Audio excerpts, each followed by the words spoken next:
की या विराट फक्त या मैदानावर नव्हे तर अन्य ठिकाणी सुद्धा या शहरात 10 ठिकाणी LED लावलेले आहेत.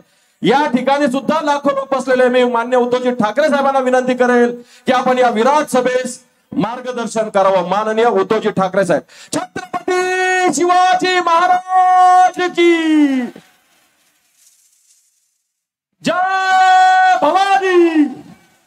हिंदू हृदय सम्राट शिवसेना प्रमुख मान्य बाळासाहेब ठाकरेंचा. हिंदू हृदय सम्राट शिवसेना प्रमुख मान्य बाळासाहेब ठाकरेंचा. पक्ष प्रमुख माननीय उद्धवजी ठाकरे साहेबांचा. युवा सेना प्रमुख मान्य आदित्यजी ठाकरे साहेबांचा. आणि आवाज कुणाचा. आवाज कुणाचा.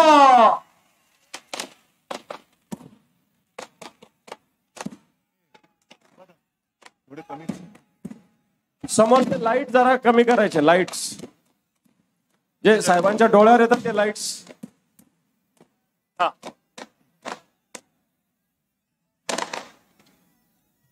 आपण जोरदार टाळ्या वाजवू.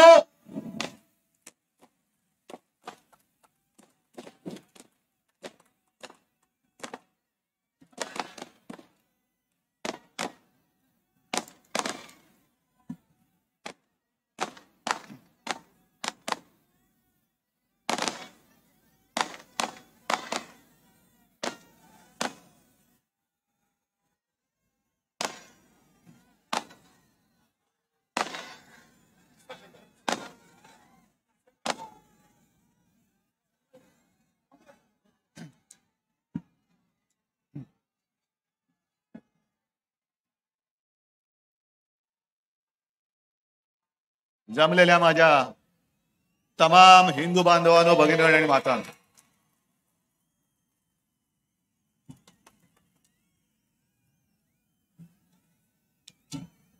आज जवळपास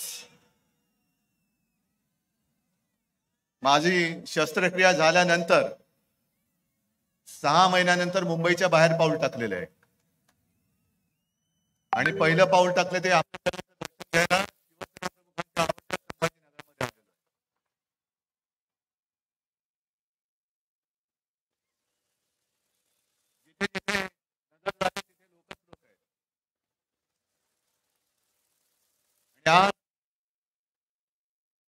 मराठवाड्यामध्ये शिवसेनेने जे पहिलं पाऊल टाकलं ती आजची तारीख.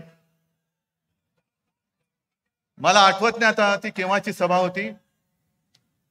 कदाचित जी संभाजीनगरची पहिली महापालिका आपण जिंकलो होतो 87-88 साली आणि याच मैदानात सभा झाली होती. मी व्यासपीठावर तर सोडून द्या, पण बाजूच्या कुठल्या तरी एका इमारतीच्या गच्चीतून सभा पाहत होतो आणि माझा विश्वास बसत नाही. एवढी वर्ष झाली, एवढा काळ उलटला, पण आज सुद्धा मैदानाचा कोपरा आणि कोपरा गच्च भरलेला आहे. तोच उत्साह, तोच जल्लोष, तोच भगवा. कुठे काहीही कमी नाही, उलट वाढतंय. अजून मी येताना रस्त्यावरनं शिवसैनिकांच्या झुंडीच्या झुंडी इकडे येतात. आता बसणार कुठे? जागा नाही, नसतेच आपल्याकडे. आता मैदानच पुरत नाही, अशी आपली ताकद वाढत चाललेली आहे. पण मी मनापासून बोलतोय की मी आज आपल्या रूपामध्ये तुळजाभवानीचं दर्शन घेतोय. त्याच आई जगदंबेनी ताकद दिलेली आहे, शक्ती दिलेली आहे, विचार दिलेला आहेत आणि माझे मर्द साथी, सोबती, सवंगडी हे दिलेले आहेत.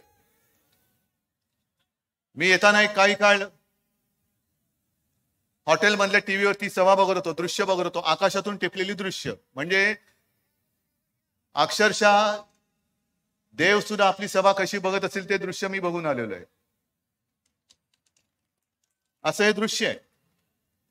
आणि मग खाली बातम्या चालल्या होत्या की थोड्याच वेळात मुख्यमंत्री सभास्थानी पोहोचणार, मुख्यमंत्र्यांची तोफ धडाडणार, मुख्यमंत्री कोणावर निशाणा साधणार. आता मला प्रश्न असा पडलाय की नेहमी शिवसेना प्रमुख सांगायचे की ढेकणे चिरण्याला तोफेची गरज नसते.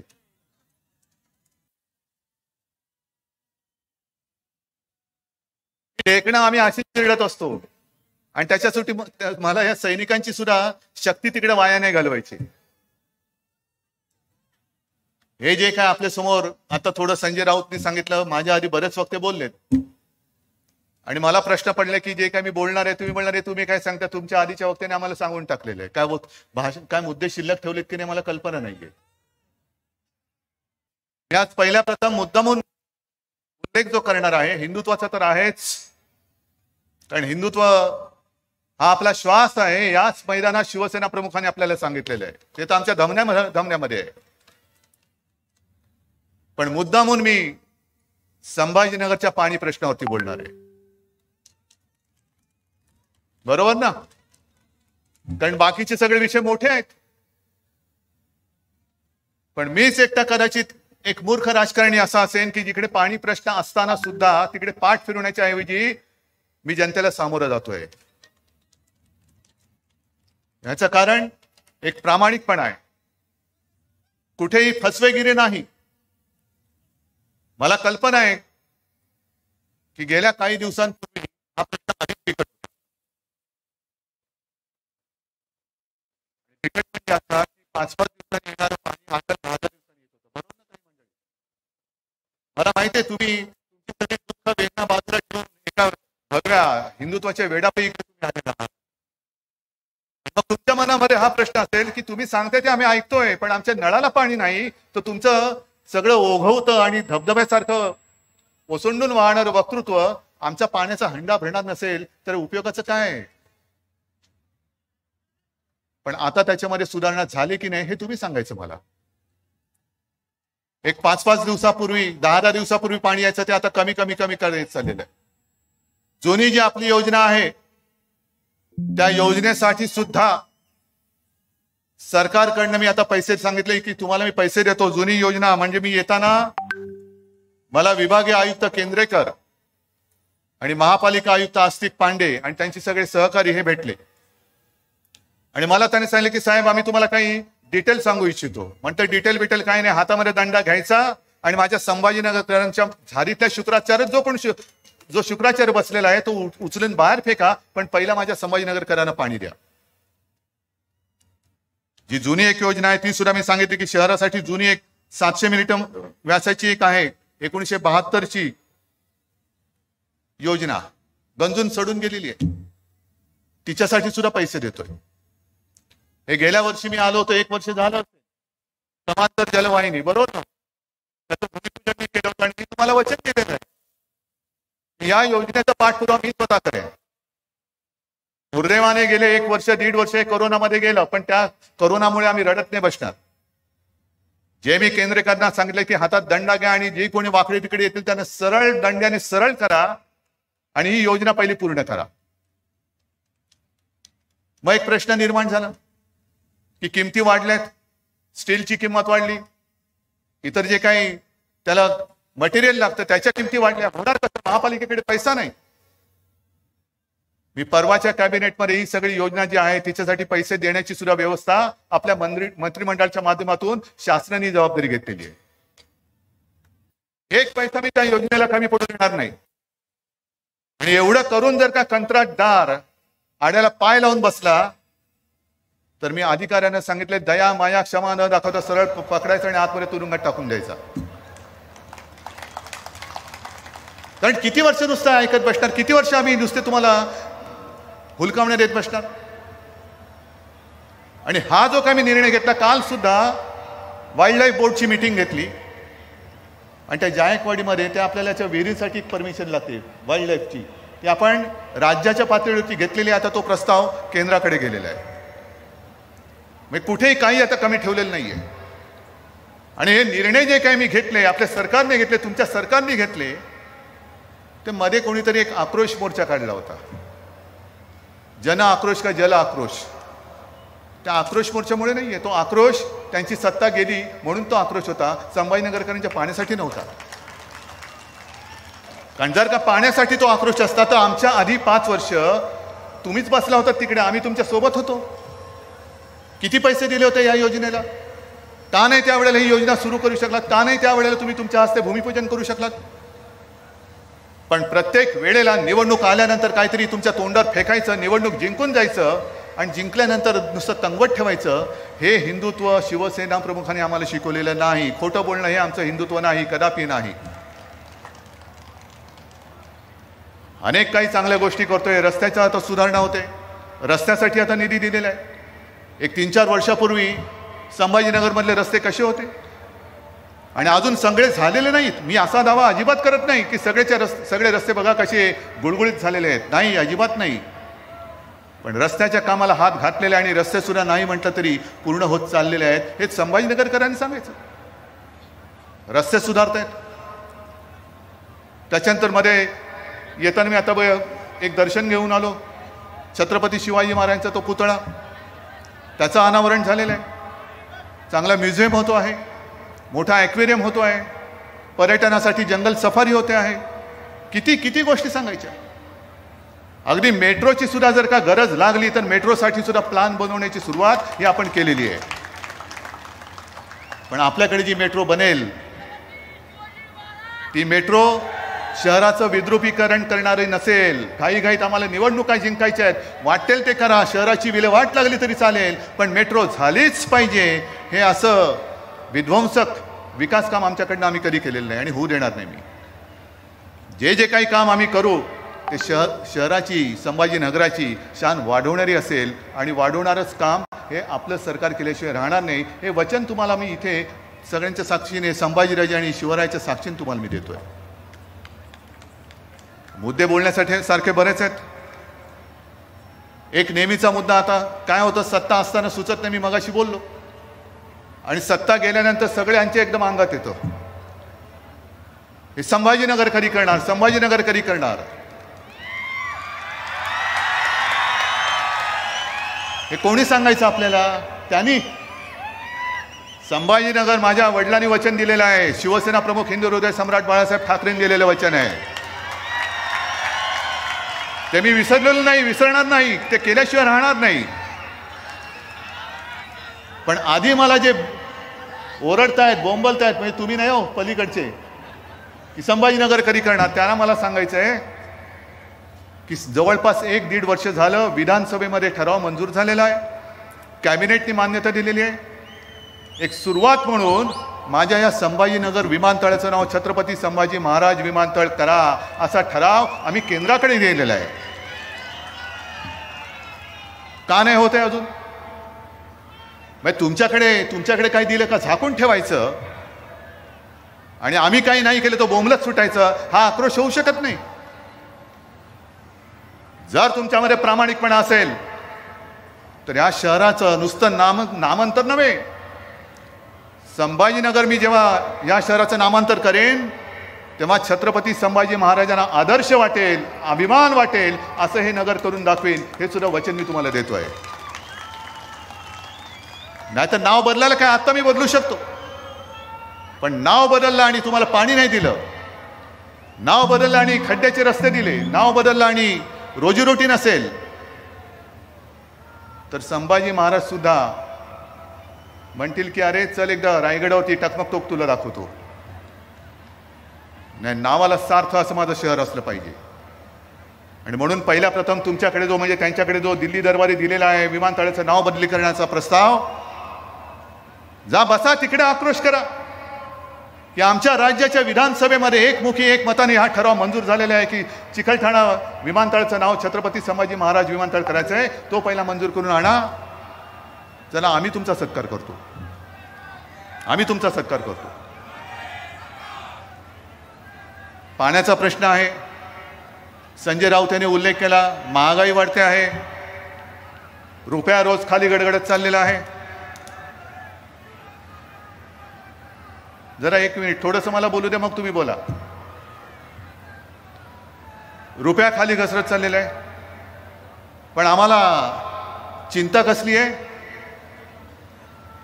कोणत्या मशिदी खाली शिवलिंग आहे? ताजमहालच्या खाली काय? ज्ञानव्यापी मंदिराच्या मशिदीच्या खाली काय? बरं, आमचं हिंदुत्व मोजणारे तुम्ही कोण? तुम्हाला कोणी दिली मोजपट्टी हिंदुत्व मोजायची आमच्या? आणि असं आम्ही नेमकं काय केले की आम्ही हिंदुत्व सोडले असं बोंबलत सुटलेत?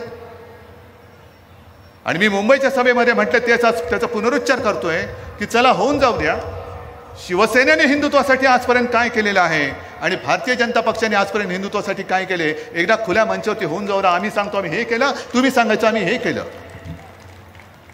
अहो साधी गोष्ट आहे. एक तर बाबरी मशीद पाडल्यानंतर यांची पळापळ झाली होती, तुम्हाला सगळ्यांना माहिती आहे. आता देवेंद्र फडणवीस सांगतायत की मी तिथे गेलो होतो, त्याच्याबद्दल सुद्धा मी गेल्या सभेत बोललोय. शिवसेना तिकडे नव्हती.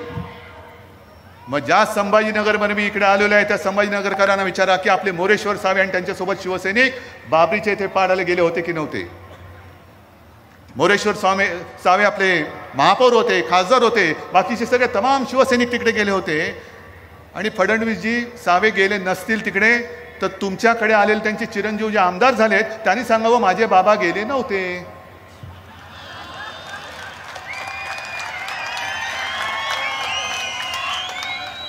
सांगावं तुमच्याकडे आमदार झालेत, हिंदुत्वाच्याच मुद्द्यावर आमदार झालेत. मग त्यांना सांगा, त्या आमदारांना सांगा की बाबा तू ज्याची पालखी वाहतोस त्या फडणवीसांना सांग तुझे वडील तिकडे गेले होते की नव्हते.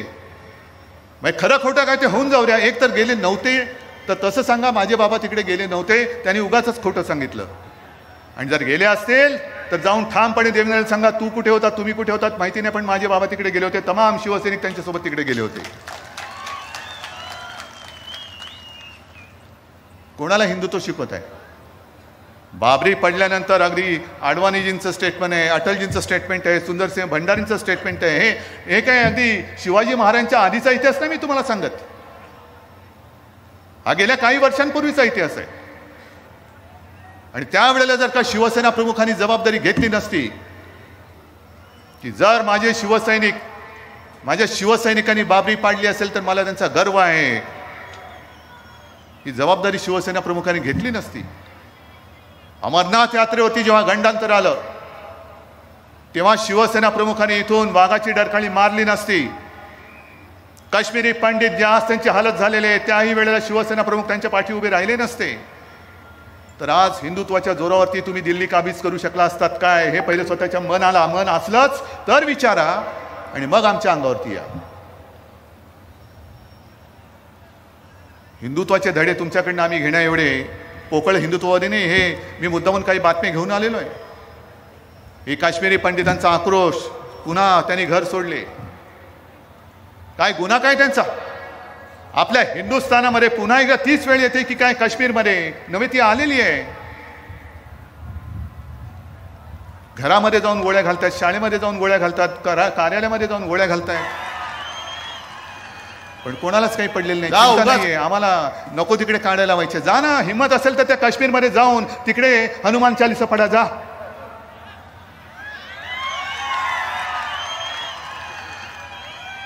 जा उगाच कुठेतरी जाऊन ते दुधाचा अभिषेक काय करताय. हनुमान चालीसा नाही पडलं तर हिंदुत्व नाही. अरे हे नामर्दाचं हिंदुत्व आमच्याकडे नाहीये. मर्द असाल तर काश्मीरी पंडितांची पहिली रक्षा करा. जा तिकडे, हिंमत असेल तर तिकडे जा. आणि मी वारंवार सांगितलेले ही शिवसेना म्हणे शिवसेना प्रमुखांची नाहीये, मग कोणाची? मी उद्धव ठाकरे म्हणून शून्य आहे, माझे बाळासाहेब हे नाव आहे म्हणून मी तुमच्या समोर आहे.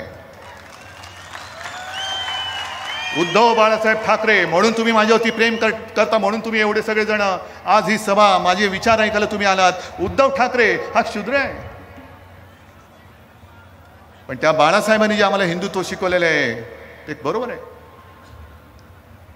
त्याच्यावरनं आंदोलन सुरू झालं. आता काय सांगितलं बाळासाहेबांनी? मला देवळात घंटा बडवणारा हिंदू नकोय, मला अतिरेक्यांना बडवणारा हिंदू पाहिजे.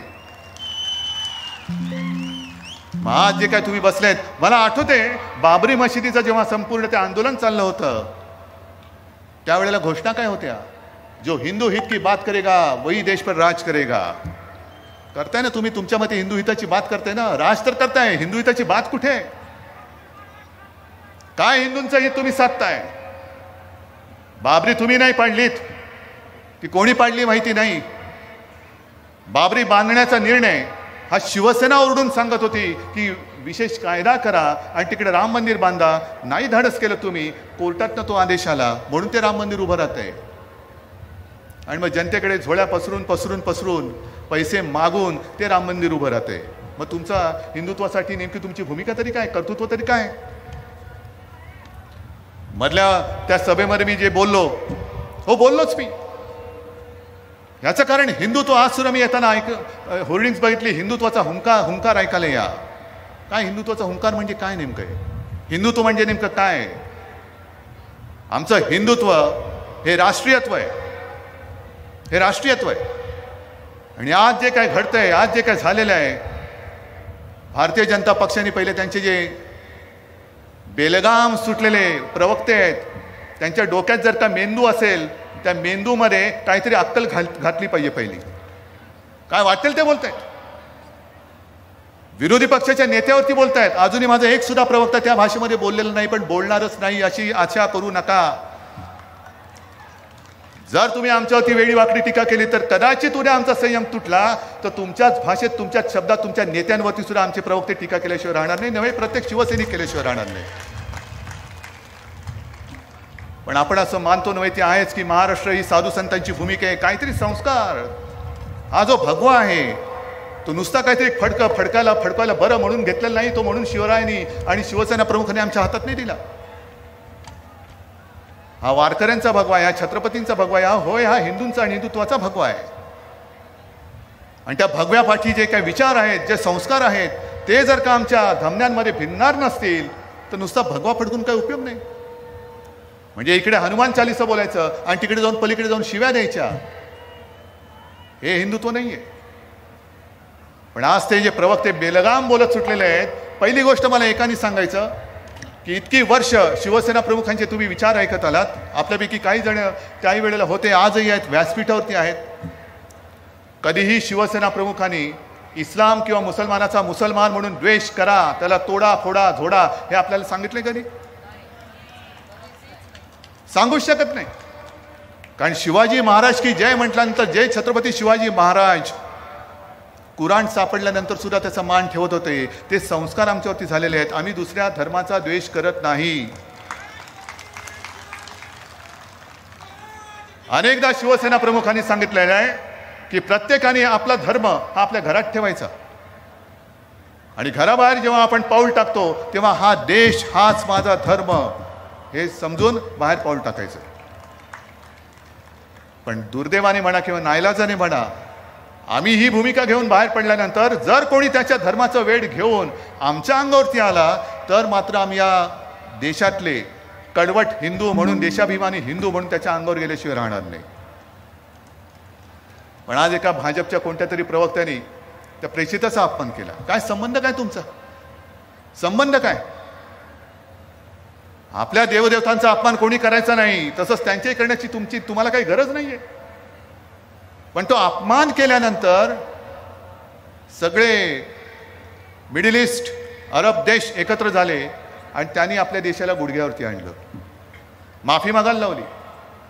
पंतप्रधान होय, राजकारणात वेगळं, राजकीय मतभेद असतील, मतभिन्नता असतील, नव्हे ते आहे, पण शेवटी माझ्या देशाचे पंतप्रधान आहेत, आपल्या देशाचे पंतप्रधान आहेत, त्यांचा फोटो कचरा कुंडीवरती लावला जातो आणि हे आम्ही नुसतं बघत बसायचं. कोणामुळे ही परिस्थिती आली? भारताने माफी मागायची, आपल्या हिंदुस्थानने माफी मागायची. काय देशाने काय केलंय? गुन्हा केलाय तो भाजपाने केलेला आहे, गुन्हा केलाय तो भाजपाच्या तीनपाट प्रवक्त्यांनी केलेला आहे. भाजपचा प्रवक्ता म्हणजे देशाचा प्रवक्ता होऊ शकत नाही, भाजपची भूमिका ही देशाची भूमिका होऊ शकत नाही. तुम्ही तुमच्या भूमिकेने जा पुढे. जनता पसरलेली इकडे, जनतेवरती न्याय निवडा सोपवा, तुम्हाला काय निवडायचं ते निवडा. आणि आज मी तुम्हाला जाहीररित्या विचारतोय की ते ज्या भाजपच्या टीनपाट, होय मी मुद्दामून शब्द वापरतो, टीनपाट प्रवक्त्यामुळे आपल्या देशावरती नामुष्की ओढवलेली आहे, हे तुम्हाला मान्य आहे का? हे तुम्हाला मान्य आहे? आपल्या देशाच्या पंतप्रधानांचा फोटो कचरा कुंडीवरती लावण्यात आला या एका व्यक्तीमुळे, हे तुम्हाला पटते? या अशा पद्धतीने तुम्ही जाणार असाल आणि तुमच्या मागे आम्ही फरफटत यावं, ही तुमची जर का भूमिका असेल तर सोडून द्या, हे कदापि होणं शक्य नाहीये. मी राष्ट्रीय स्वयंसेवक संघाबद्दल जे बोलत होतो की गेल्या सभेमध्ये मी बोललो की भारतीय जनता पक्षाने मध्ये एक सभा घेतली होती आणि सभेमध्ये सगळे भगवे टोप्या घालून आले होते. भगव्या टोप्या कशाला? आम्ही हिंदू आहोत. का रे, तुझ्या वागणुकीत कळत नाही तू हिंदू आहेस का? भगवी टोपी घालून काय नमाज पडतोस की काय? भगवी टोपी घातली म्हणजे हिंदू होत नाही. टोपीमध्ये हिंदुत्व नसतं, डोक्यामध्ये हिंदुत्व असतं. आणि जर भगव्या टोपीत हिंदुत्व असेल तर संघ काळी टोपी का घालते? लोकांनी म्हटलं तुम्ही संघावरती का टीका केली? म्हटलं मी संघावरती टीका नाही केली, पण संघ त्यांची मातृसंस्था आहे. त्यांनी बघा ना आपल्या कार्टिकाची वायत झाली ती. जे काय तुम्ही शिकवत आहात ते तुमची कार्टी समजून घेत नसतील आणि वायातासारखं वागत असतील तर कानाखाली वाजवायची की नाही हा अधिकार त्यांच्या मातृसंस्थेला आहे. आणि आज सुद्धा मोहन भागवतांनी जी एक भूमिका घेतलेली आहे खरोखर चांगली भूमिका आहे की प्रत्येक मशिदीखाली शिवलिंग शोधण्याची गरज नाही, इतिहास कोणी पुसू शकत नाही. बरं वाटलं का? बरं वाटलं की आता आपण एका नाजूक परिस्थितीतून चाललेलो आहोत. करोनाने तर सगळा हाहाकार केलेलाच आहे, पुन्हा डोकं वर काढतोय की काय अशी भीती आहे. पण अर्थगाडं जे आपलं रुळावरनं घसरलेलं आहे, नोकऱ्या गेलेल्या आहेत, शिक्षणाचा बट्ट्याबोळ झालेला आहेत, कारण लॉकडाऊन होता, पर्याय काय होता दुसरा? गुंतवणूकदार येत आहेत. आता सुद्धा मी अभिमानाने सांगेन, सुभाष देसाईजींनी सांगितलं असेल, गेल्या आठवड्यात जे गेले होते डावोसला, दुसऱ्या कोणत्याही राज्याच्या पवेलियन समोर नव्हती एवढी गर्दी आपल्या महाराष्ट्राच्या पवेलियनमध्ये होती. ऊर्जा आणि उद्योग या दोन खात्यांनी मिळून 80,000 कोटीचे सामंजस्य करार केलेले आहेत. गेल्या 2 वर्षात काही लाख कोटीचे सामंजस्य करार जे आपण केलेले आहेत त्यातले बरेचसे सामंजस्य करार हे कागदावरून आता जमिनीवरती उतरायला लागलेले आहेत. मग रोजीरोटी द्यायला पाहिजे, शिक्षण द्यायला पाहिजे. पंतप्रधान जे बोलले, पंतप्रधानांनी सुद्धा चांगलं सांगितलं. त्यांनी त्यांच्या कार्यकर्त्यांना मार्गदर्शन करताना सांगितलं की आपल्या देशामध्ये विरोधी पक्ष हा मूळ मुद्द्यांना बगल देऊन भलत्याच मुद्द्यावरती बोलतो आहे. म्हटलं बरोबर आहे, पण माननीय पंतप्रधानांना कदाचित जाणीव नसेल की महाराष्ट्रामध्ये विरोधी पक्ष हा भारतीय जनता पक्ष आहे. आणि भारतीय जनता पक्ष हे सगळं काही नीट चाललं असताना कुठेतरी कोणाला तरी सुपारी देते, मग कोणाचा तरी भोंगामध्ये वाजतो, कोणाला तरी हनुमान चालीसामध्ये सुटतं, कोणतरी कुठे थडगावती जाऊन डोकं टेकतं. म्हणजे सगळं व्यवस्थित चाललेलं आहे. इकडे सुद्धा काही मुसलमान शिवसैनिक आले असतील ना, आले असतील. आहात ना रे इकडे? का तुम्ही शिवसेनेत? का तुम्हाला माहित नाही हिंदुत्ववादी शिवसेना आहे? पण त्यांना कळलेलं आहे की हिंदुत्व शिवसेनेचं कसं आहे. जो एक उल्लेख मी 2-3 वर्षापूर्वीच्या दसरा मेळाव्यात केला होता ते मुद्दामून सांगतो. हिंदुत्व शिवसेनेचं कसं आहे हे पुन्हा एकदा सांगतो. जास्त पाठी जाण्याची गरज नाही. आज जे काश्मीरमध्ये चाललेलं आहे, प्रत्येक काश्मीरी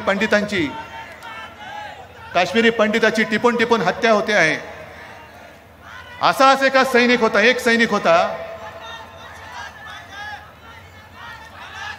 ठीक आहे, जरा थांब. असाच एक सैनिक होता आणि तो सैनिक आपल्या देशाकडनं लढत होता. अनेक अतिरेकी त्यांनी मारले होते. गनमॅन होता तो. सुट्टीवरती म्हणून निघाला, घरी जायला निघाला, त्याचं मधल्यामध्ये अपहरण केलं गेलं.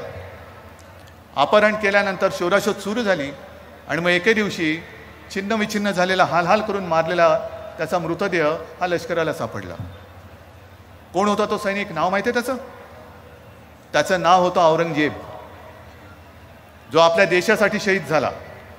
काय म्हणायचं? छे तो आमचा नाही, मुसलमान होता. नाही, तो माझ्या देशासाठी लढला. जो हा देश माझी मातृभूमी समजतो, माझ्या देशासाठी जो मरायला तयार आहे, तो धर्माने कोणी असला तरी तो आमचा आहे. हे आमचं हिंदुत्व आहे.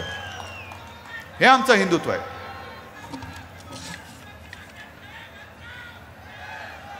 आणि हे असं हिंदुत्व आम्ही घेऊन पुढे जात असताना जी कामं आपण केलेली आहेत, इकडे बसलेत संभाजीनगरचे आहेत, मराठवाड्याचे आमदार आहेत, सगळे नेते आहेत. जी विकास कामं आपण करतो आहोत, मुंबई ते नागपूर हिंदू हृदय सम्राट शिवसेना प्रमुख बाळासाहेब ठाकरे समृद्धी महामार्ग आहे, त्या काही दिवसात बराचसा या संभाजीनगरपर्यंत पूर्ण होईल. पण मुद्दामून तुम्हाला सांगतो की ह्या महामार्गाचा आणखीन एक वळसा आपण जालनापासून नांदेडपर्यंत नेतो आहोत. सगळे जोडतो, सगळे जवळ या. परभणी आणि धाराशिव किती वर्षापासून वैद्यकीय महाविद्यालयाची मागणी होती ओमराजे? 93 पासून तिला मान्यता दिलेली आहे. घृष्णेश्वर मंदिर आहे, त्याचा सभामंडप नवीन करतो आहे. एवढंच नाही तर हळूहळू जसं जमत जाईल तसं आपल्या राज्यातल्या प्रत्येक पुरातन मंदिराचं संवर्धन करण्याचं महाविकास आघाडीच्या सरकारने ठरवलेलं आहे. गडकिल्ल्यांचं जतन करतोय, त्यांचं संवर्धन करतोय. संभाजीनगरमध्ये आपण संत विद्यापीठ त्याची सुरुवात झालेली आहे, त्याचा अभ्यासक्रम ठरतोय. काय हे हिंदुत्व नाहीये? हे सगळे जे काय आम्ही करतोय, मंदिरांचं जतन करतोय, गडकिल्ल्यांचं जतन करतोय, संत विद्यापीठ, कधीतरी तुमच्या डोळक्यामध्ये असं विद्यापीठ स्थापन करण्याची कल्पना शिवली तरी होती? आज संत विद्यापीठ उभं राहत आहे, महाविद्यालय उभी राहत आहेत, नोकऱ्यांसाठी गुंतवणूकदार येत आहेत, महाराष्ट्र पुढे चाललेला आहे. पण हे बघवत नाहीये. कारण असंच जर का सुरू राहिलं तर 2.5 वर्ष तर अशीच झाली. तुमच्या सगळ्यांच्या आशीर्वादाने सरकारला 2.5 वर्ष झाली, विश्वास नाही बसत. रोज ज्यांच्या स्वप्नामध्ये उद्या सरकार पडणार, परवा सरकार पडणार आणि सरकार पडल्यानंतर मीच पुन्हा येणार, हे जे होतं त्यांना ते चिमटे काढून बघतायत की अरे 2.5 वर्ष झाली, ज्याला प्रशासनाचा काडीचा अनुभव नव्हता असा माणूस हा मुख्यमंत्री म्हणून बसलाय आणि बिनबोभाट नाही तर विकासाच्या दिशेने पुढे सरकवणारी, महाराष्ट्राला पुढे नेणारी ही 2.5 वर्ष झालेली आहे. पण मला तुम्हाला सगळ्यांना त्याच्यासाठी खास धन्यवाद द्यायचा आहे. कारण ही वाटचाल ही सोपी नव्हती आणि पुढची वाटचाल सुद्धा सोपी नाहीये. पण केवळ आणि केवळ तुमचं प्रेम, तुमचा आशीर्वाद आणि त्याहीपेक्षा मोठा तुमचा विश्वास, नाहीतर महाराष्ट्राचं मुख्यमंत्रीपद सांभाळणं तेही काँग्रेस आणि राष्ट्रवादी सोबत, म्हणजे इतके वर्ष ज्यांच्या बरोबर आपण लढत होतो. आणि हे मी मागे सांगितलेले 25-30 वर्ष ज्यांना मित्र म्हणून आपण मांडीवरती बसलो होतं, तो आपल्या उरावरती नाचायला बघायला लागला. आणि ज्यांच्याबरोबर भांडत होतो त्यांनी आपल्याला मान सन्मान देऊन सरकारमध्ये महाराष्ट्राचा विकास करून घेण्याची आणि देण्याची ही संधी आणि साथ दिलेली आहे. म्हणजे जो मित्र होता तो एवढा हाडवैरी झालेला आहे आणि जे वैरी होते ते मित्र झालेले आहेत. मला नेमकं हेच कळत नाही की भारतीय जनता पक्ष जेव्हा, म्हणजे हे तर आपल्याला सर्वांना कल्पना आहे की एक जमाना असा होता की देशाच्या संपूर्ण कानाकोपऱ्यामध्ये शिवसेना आणि भारतीय जनता पक्ष हे राजकारणामध्ये अस्पृश्य होते. अस्पृश्य कोणी जवळ यायला तयार नव्हते. का? तुम्ही हिंदुत्ववादी आहात, तुम्ही हिंदुत्ववादी आहात. मुख्यमंत्रीपद, पंतप्रधानपद, साधं महापौरपद मिळालं तरी आपल्याला काय बाजी मारल्यासारखं वाटत होतं, कारण हिंदुत्वाच्या वरती आधारावरती जिंकलेली ती निवडणूक असायची. पण 25-30 वर्ष कठीण काळ होता तेव्हा तुम्ही आमचा उपयोग करून घेतलात. आणि जेव्हा तुमच्या स्वतःचं सरकार आल्यानंतर हीच शिवसेना प्रमुखांची शिवसेना, ज्या शिवसेना प्रमुखांनी तुमच्या नेत्यांना सुद्धा संकटातून वाचवलेलं आहे, ती शिवसेना तुमच्या डोळ्यात खुपायला लागली. ही शिवसेना एकदम तुमची वैरी म्हणून दिसायला लागली. मग काढा ना, जेवढे जेवढे तुमचे सहकारी तुम्ही सरकार स्थापन केल्यानंतर आले. अटलजी होते तेव्हा तर 25-30 होते, आता सुद्धा 28-30 होते. राहिले किती बघा. नितीश कुमार असेल, रामविलास होते, चंद्रबाबू होते. यांच्यापैकी किती लोक हिंदुत्वाच्या विचारासाठी म्हणून तुमच्या सोबत आले होते आणि खुर्ची मिळवण्यासाठी म्हणून किती आले होते, हा तुम्ही आराखडा मांडा. मग आज जो काही तुम्ही प्रकार चालवले आहात की इतकी वर्ष ज्यांनी तुम्हाला जपलं, जोपासलं, मोठं केलं, अगदी संभाजीनगरमध्ये सुद्धा मी दाखला देईन की एक दिवस मला आठवतंय गोपीनाथ मुंडे घरी आले होते, शिवसेना प्रमुखांसोबत बोलत होते आणि बोलता बोलता गोपीनाथजींनी सांगितले की बाळासाहेब यावेळेला महापौरपद आम्हाला द्या. एका क्षणाचाही उशीर न लावता बाळासाहेबांनी सांगितलं ठीक आहे, यावर्षी भाजपचा महापौर. बाळासाहेब तरी कागदावरती आकडेमोड करत नव्हते. नाही नाही नाही नाही, तुझे नगरसेवक किती, माझे नगरसेवक किती, ह्याचे नगरसेवक किती, मतदान करणार, अपक्ष काय करणार. शिवसेना प्रमुखाने एका क्षणात सांगितलं कोण महापौर झाले तेव्हा तेही तुम्ही सांगाल. भागवत कराड वरती गेलेत. म्हणजे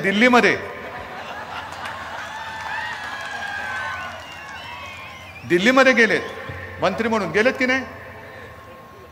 हा मग असं सांगा ना, लोकांचा गैरसमज नका करू. आता परवाच्या दिवशी म्हणजे गेल्या आठवड्यामध्ये एक माननीय पंतप्रधानांनी व्हिडिओ कॉन्फरन्स ठेवली होती प्रधानमंत्र्यांच्या ज्या काही योजना आहेत त्यांचा एक आढावा घेण्यासाठी. संभाजीनगरमध्ये जी काही लोक बसली होती त्यांच्यामध्ये आम्ही बोलत होतो त्यांच्याशी. आणि मग एका व्यक्तीने सांगितलं की मला कर्ज मिळत नाही. तर मी होतो, उपमुख्यमंत्री होते, आम्ही सूचना दिल्या कलेक्टरना की हे कुठे राहतात बघा, यांचं नाव काय बघा, कशासाठी कर्ज आणि कोण अडवते ते तुम्ही बघा. कराड आम्हाला माहीत नाही, कराड साहेब बाजूला बसत होते.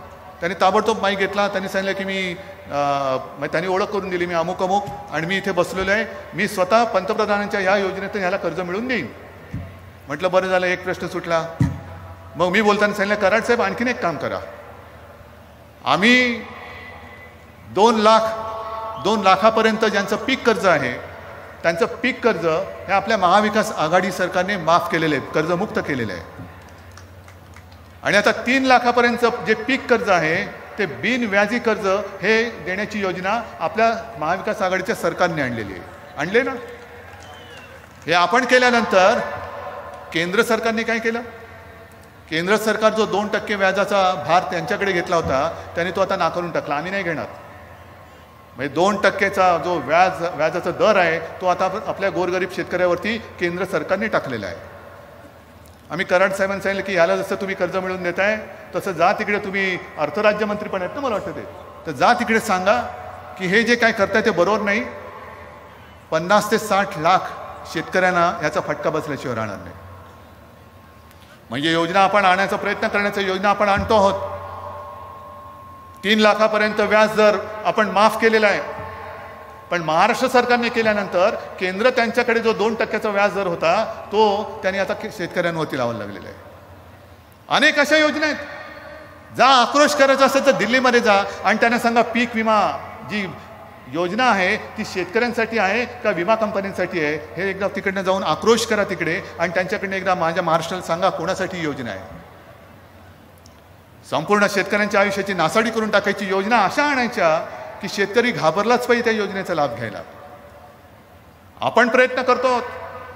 बीड मॉडेल प्रमाणे आम्हाला ती पीक विमा योजना करून द्या म्हणून आपण आग्रह धरलेला आहे.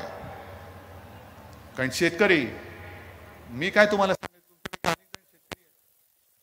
ज्या वेळेला अवकाळी पाऊस येतो, अतिवृष्टी होते, संततधार येते, दुष्काळ पडतो, त्यावेळेला आम्ही सगळे तुमच्या बांधावरती येतो. रडू नको, असं करू नको, तसं करू नको. मग तुम्ही भांडता, भुलता तुम्ही आणि तुम्ही मतं देता. मतं दिल्यानंतर आम्ही खुर्चीत बसलो का कोण शेतकरी, कसला शेतकरी, ही अशी वृत्ती ही आम्हाला आमच्या हिंदुत्वामध्ये माफ करणारी वृत्ती नाही आहे. आम्ही जे आहोत आम्ही शेतकऱ्याला बांधील आहोत. निवडणुका आल्यानंतर भूलथापा मारायच्या आणि निवडून आल्यानंतर हे असं म्हणे निवडणुकीत बोलायचंच असतं. आता तुम्ही मला सांगा, अच्छे दिन कब आएंगे विसरलात की लक्षात आहे तुमच्या? जाताय विचारायला अच्छे दिन कब आएंगे, तुम्ही सांगितलं तर अच्छे दिन आएंगे, कब आएंगे, काय नाही, झटकून टाकायचं. आणि मग निवडणुका आल्यानंतर नको त्या खपल्या काढायच्या, पुन्हा एकदा धर्माची आफूची गोळी द्यायची आणि धर्माच्या नावावरती मतं मिळून सत्तेवरती यायचं. मतदार मेला तरी चालेल, निवडणूक आल्यानंतर पुन्हा बघू, पुन्हा काहीतरी कोणती तरी मशीद पाडू, कोणती तरी आणखीन काहीतरी काढू की पुन्हा तुम्ही सगळे आमच्या मागे. ही जी काय थेरं चाललेली आहेत, या थेरावरती मी पंतप्रधानांना सांगेन की तुम्ही जे बोललात ना की मुद्दे भरकटवले जात आहेत, चला आमची तयारी आहे. देशाच्या स्वातंत्र्याचा आझादी का अमृत महोत्सव सुरू आहे. मी म्हणतो पंतप्रधानांना तुमच्या सगळ्यांच्या साक्षीने आवाहन म्हणजे विनंती, आव्हान नाही, मी विनंती करतोय की देशातील सर्व प्रमुख पक्षाच्या प्रमुखांना बोलवा, मुख्यमंत्र्यांना बोलवा आणि सांगा कोणत्या मुद्द्यावरती बोलायचं, कोणत्या मुद्द्यावरती बोलायचं नाही. आमची तयारी आहे. पण बोलल्यानंतर मात्र जे बोलाल तसं करून दाखवा. कारण योजना जाहीर करायच्या मध्ये उज्ज्वला योजना काय त्याची फरफट झाली होती तुम्हाला माहिती आहे. उज्ज्वला योजनेमध्ये गॅस सिलेंडर मिळत नव्हता, पुन्हा ते सगळी बोंबाबोंब झाली. मग बोंबाबोंब झाल्यानंतर ही रडत खडत पुन्हा योजना सुरू केली. पेट्रोल आणि डिझेलचे दर एवढे वाढवायचे, मग आक्रोश सुरू झाला की थोडंसं कमी करायचं. मला आठवते मागे एक राजेश खन्नाचा पिक्चर होता, बहुतेक त्याचं नाव आज का MLA असेल माहिती नाही मला, पण तो असेल. राजेश खन्ना मुख्यमंत्री म्हणून दाखवलाय आणि राजेश खन्ना म्हणजे मुख्यमंत्री बसलेत आणि बाहेर काहीतरी गडबड होते. मग राजेश खन्ना ते मुख्यमंत्री विचारतात क्या चल रहा है, कौन है उधर. मग त्यांचा सेक्रेटरी येऊन सांगतो नाही साहब वो शहर के व्यापारी मिलना चाहते. अच्छा बुलाओ उनको. व्यापारी म्हटलं तर बोलावं लवकर. क्या चाहिए, क्या चाहते. नाही अमुक ह्याचे भाव आम्हाला वाढून पाहिजेत. किती पाहिजेत. नाही आम्हाला 25 रुपये आहेत ते 50 रुपये करून पाहिजेत. तर ते सचिवाकडे बघतात, तर तो साहब ऐसे करेंगे तो लोग तो रस्ते पे उतर कराएंगे, 25 का 50 कैसे चलेगा. अरे कुछ नहीं 100 रुपया कर दो. सगळे गार होतात, व्यापारी पण उडतात, सेक्रेटरी उडतात. असं कसं? अहो 25चं 50 केलं तरच लोक रस्त्यावरती उतरणार आहेत, तर तुम्ही 50चं 100 करताय. लोक रस्त्यावरती येतील, काय सांगायचं त्यांना? ते मुझे पता है, लोग रास्ते पे आएंगे, आने दो. फिर मुझे मिलने आएंगे, आने दो. फिर मैं आपको बुलाऊंगा. फिर लोग बोलेंगे ये 25 रुपये का दाम इन्होंने 100 रुपये किया, तो मैं कहूंगा कि 100 रुपया नहीं चलेगा, आप 50 कर दो. काय कळलं तुम्हाला? म्हणजे जेवढे तुम्हाला पाहिजे तेवढे मी देतो, पण त्याचे डबल करा. म्हणजे मग ते सगळे बोंबाबोंब झाली का मी अर्धे केल्यासारखं दाखवीन. म्हणजे मुख्यमंत्र्यांनी भाव अर्धे केले, म्हणजे तुम्ही खुश, व्यापारी खुश, आम्ही खुश. पण मी तसं करणार नाहीये. मी पेट्रोल डिझेलचे दर कमी करणार वगैरे वगैरे ह्या सगळ्या गोष्टी आहेत त्या वेगळ्या आहेत. पण आपल्या सरकारने संभाजीनगरच्या पाणीपट्टीचे दर कमी केलेत, हे तुम्हाला माहिती आहे का? येत्या 15 दिवसात त्याची अंमलबजावणी सुरू होईल. झाले ना? हां, तुमचा गुंठेवारीचा प्रश्न सुटला की नाही सुटला? कारण मीच इकडे येत होतो आणि प्रत्येक सभेत गल्लोगल्ली जाऊन सांगत होतो गुंठेवारीच्या त्या तिथल्या विभागामध्ये की आमच्या हातामध्ये सत्ता द्या, आम्ही गुंठेवारीचा कायदा रद्द करू. तुम्ही देत होतात सत्ता, महापालिका देत होतात, पण महापालिकेच्या आवाक्याच्या बाहेरचं होतं ते. मी मुख्यमंत्री झाल्यानंतर मी दिलेल्या वचनाला जागलेलो आहे. गुंठेवारीचा प्रश्न सोडवलेला आहे, पाणीपट्टीचा त्याचा दर कमी केलेला आहे, छत्रपतींचा पुतळा मोठा उभा झालेला आहे, ॲक्वेरियम तयार होतोय, पर्यटन जंगल सफारी सुरू होते, कितीतरी गोष्टी आपण करतो. रस्ते तर तुम्ही येत्या काही वर्षात बघाल, 1-2 वर्षामध्ये बघाल की पूर्वीचे रस्ते असतील त्याचे फोटो मुद्दामून जतन करून ठेवा. पूर्वीचे रस्ते कसे होते आणि महाविकास आघाडीच्या सरकारने रस्ते आम्हाला कसे दिलेले आहेत. हे सगळं चहूबाजूने विकासाचं काम होतंय. मधल्या काळामध्ये देसाई साहेबांसोबत मी ऑरिक सिटीला गेलो होतो. 5 स्टार मी ऐकलं होतं, 5 स्टार MIDC, 5 स्टार MIDC आहे. हे सगळं करतोय कोणासाठी करतोय? तुमच्यासाठी करतोय. गुंतवणूकदारांबरोबर करार करतोय का? तर माझ्या महाराष्ट्रातल्या मुला मुलींना नोकरीसाठी घर सोडून इतर राज्यात वणवण फिरण्याची वेळ येऊ द्यायची नाही, हे ठरवून आम्ही काम करतो आहोत. हे ठरवून काम करतो आहोत. अनेक गुंतवणूकदार येत आहेत, पण ते येऊ नये म्हणून भारतीय जनता पक्षाचा जो आक्रोश चाललेला आहे, महाराष्ट्रामध्ये वाट लागलेली आहे, कायदा सुव्यवस्था मेलेली आहे, रोज काही ना काहीतरी होतं आहे. मध्ये त्यांनी काय काढलेलं की अफू गांजाचं पेव फुटलेलं आहे. आणि मग हे कमी पडते कारण सरकार पडत नाही. मग कोणाच्या मागे ED लाव, कोणाच्या मागे CBI लाव, लावा, जरूर लावा. पण इकडे ED आणि CBI लावण्यापेक्षा काश्मीरमध्ये जे पंडितांना गोळ्या घालतात त्यांच्या तिकडे त्या धाडी टाका ना जरा. ED आणि CBIच्या धाडी तिकडे टाका. हिंमत असेल तर त्या अधिकाऱ्यांनी तिकडे जाऊन दाखवावं. जा तिकडे.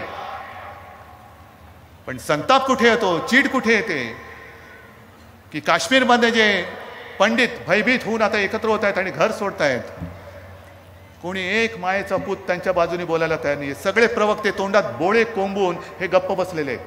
एका तरी प्रवक्त्याने भाजपच्या या विषयावरती कधीतरी दातखिळी उचकटली त्याची? मग शिवसेना प्रमुखांचा पुत्र होय महाराष्ट्राचा मुख्यमंत्री म्हणून मी त्यांना सांगितलेलं आहे, तुम्हाला जे जे लागेल, जे जे आम्हाला करता येणे शक्य आहे ते आम्ही तुमच्यासाठी केल्याशिवाय राहणार नाही. हे माझं वचन आहे तुम्हाला. कोण आहेत ही लोक? काय पाकिस्तानातून येते? इथे येऊन बांगलादेशी राहू शकतात, तर माझ्याच देशातले काश्मीरी पंडित आणि काश्मीरचे नागरिक हे जर देशभर येणार असतील, पहिले येण्याची वेळ काय येते? कोणाचं ते अपयश आहे? हेच जर का केंद्रामध्ये दुसऱ्या कोणाचं सरकार असतं आणि भारतीय जनता पक्ष विरोधी पक्षात असता, तर भारतीय जनता पक्षाने काय केलं असतं? मला आठवत आहेत ते दिवस. कुठेही अतिरेक्यांचा हल्ला झाल्यानंतर शिवसेना आणि भारतीय जनता पक्ष भारत बंद करत होती, महाराष्ट्र बंद करत होता. आपण तिरीमिरीने रस्त्यावरती उतरत होतो. काय कुठे काश्मीर, कुठे काय, पण आपण बंद करत होतो. ती एकजूट होती, ती हिंदुत्वाची एकजूट होती. आणि त्या मुठीमध्येच जो भगवा आम्ही तेव्हा पकडलाय तो आज सुद्धा फडकतोय. पण आज बंद नाही, काही नाही. महागाई वाढते, वाढू द्या, त्याच्याबद्दल कोणी ब्र काढायला तयार नाही. आणखीन एक आठवण मुद्दा म्हणून सांगतो की असाच एकदा भारतीय जनता पक्षाने भारत बंदचा नारा दिला. भारत बंद. आपण साहजिकच आहे, शिवसेना सोबत होती आणि शिवसेनेशिवाय भाजपामध्ये काय ताकद नाही बंद बिंद करण्याची, अजिबात नाहीये. पण नेमकं त्यावेळेला जो दिवस त्यांनी निवडला होता तो गणपतीच्या आगमनाचा दिवस होता. 1.5 दिवसाचे गणपती असतात, 5 दिवसाचे, 7 दिवसाचे, 10 दिवसाचे वगैरे असतात. पण गणपतीचा पहिला दिवस करायचं काय? महागाई विरुद्ध आंदोलन तर करायचंय, बंद तर करायचंय, पण गणपती आहे. शिवसेना प्रमुखांना मी विचारलं, साहेबांनी सांगितलं अजिबात नाही करायचं. हिंदूंचा सण आणि हिंदूंच्या सणाच्या दिवशी मी बंद महाराष्ट्रामध्ये होऊ देणार नाही. मी सुषमा स्वराजना फोन केला, सुषमा जी थोड़ी सी मुश्किल है, गणेश जी का आगमन होने जा रहे हैं. अरे उद्धव भैया वो तो 10 दिन चलता है. म्हटलं नाही 10 दिन नहीं, वो पहिले दिन से ही त्यांचं आगमन इथपासूनच आनंद होतो. तर माफ करा, या बंदमध्ये आम्ही सहभागी होऊ शकत नाही. पण त्यावेळेला तुम्ही ना हिंदूंचे सण बघत होतात ना त्यांचा आनंद बघत होतात. केवळ राजकारण करायचं म्हणून तुमच्या मनात येईल त्या दिवशी तुम्ही बंद करत होता. भारत बंद, गणपती आले काय गेले काय, हिंदूंचा सण आहे, काही का असेल आम्ही बंद करणार. मग त्यावेळीची ती जी भाजपा, जर ही बाळासाहेबांची शिवसेना नसेल तर तेव्हाची कोणाचा जो भाजपा होता, देव जाणे पहिला शोधा कोण होता तुमचा नेता, आणि त्याची तरी भाजपा आज राहिले का एवढं तरी मला सांगा. गेल्या सभेत सुद्धा मी बोललोय की तेव्हा 7 पैशांनी पेट्रोल वाढल्यानंतर अटल बिहारी वाजपेयी हे बैलगाडीतून बसून लोकसभेमध्ये गेले होते. तो भाजपा आम्ही शोधतोय, कुठे गेला तो भाजपा. आणि आता हे सगळी जी काय त्यांची पिलावळ दिसते, कसले संस्कार तुम्ही करताय. म्हणून मला भागवत साहेबांना हात जोडून नम्र विनंती करायची की हीच जी काय आता परिस्थिती आली ही तुम्हाला अपेक्षित होती काय? भारतीय जनता पक्ष आजचा जो त्याची जी आजची वागणूक आहे हीच तुम्हाला अपेक्षित होती काय? आणि आज जे तुमचे प्रवक्ते बोलतायत, अगदी आमच्यावरती खालच्या पातळीवरती जाऊन बोलतायत, कुटुंबियांवरती हल्ले चाललेत, शाब्दिक हल्ले चाललेत, खोटे नाटे आरोप चाललेत. प्रवक्त्यांच्या त्या वाचाळपणामुळे देशाची आबरू जाते. देशाची आबरू, भाजपाची आबरू नाही गेली जगामध्ये, माझ्या हिंदुस्थानची आबरू गेलेली आहे. कोण भरपाई करणार? आणि मग मागे जसं भारतीय जनता पक्षाने एक 84 कॅम्पेन केलं होतं की हे वाढलं ते वाढलं, अमुक चालले तमुक चालले, कुठे नेऊन ठेवलाय महाराष्ट्र माझा.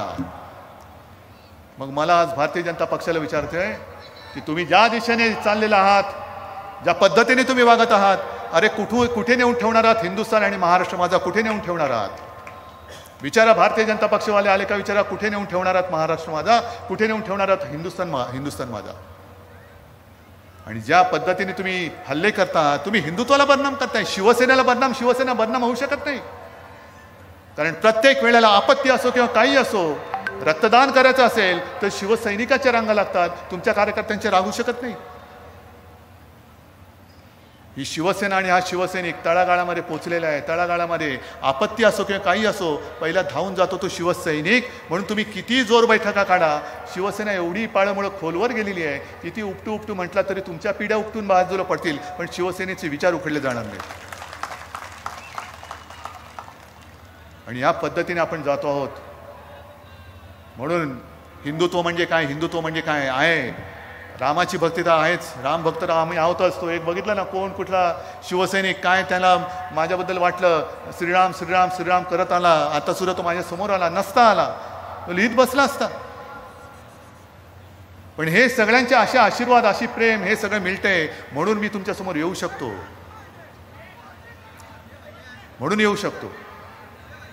आणि म्हणून मला एकच सांगायचं की आमच्या हिंदुत्वाची मोजमाप घेऊ नका.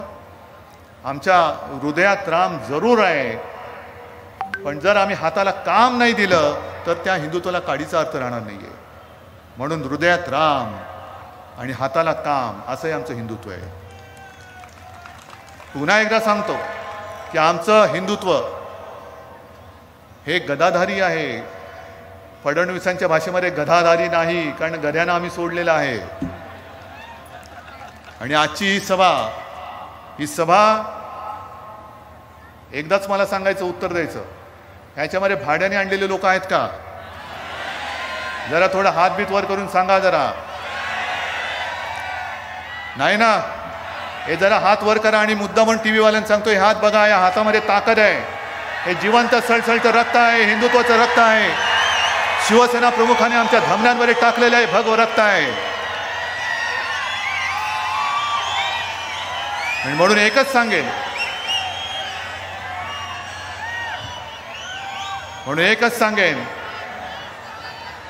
की एक तर आमच्या अंगावर येण्याचा प्रयत्न करू नका, कारण आमचे हे सगळे जे हात आहेत हे ढेकणं चिरडण्यासाठी नाही आहेत, तर हिंदुत्वाचं रक्षण करणारे आमचे हात आहेत.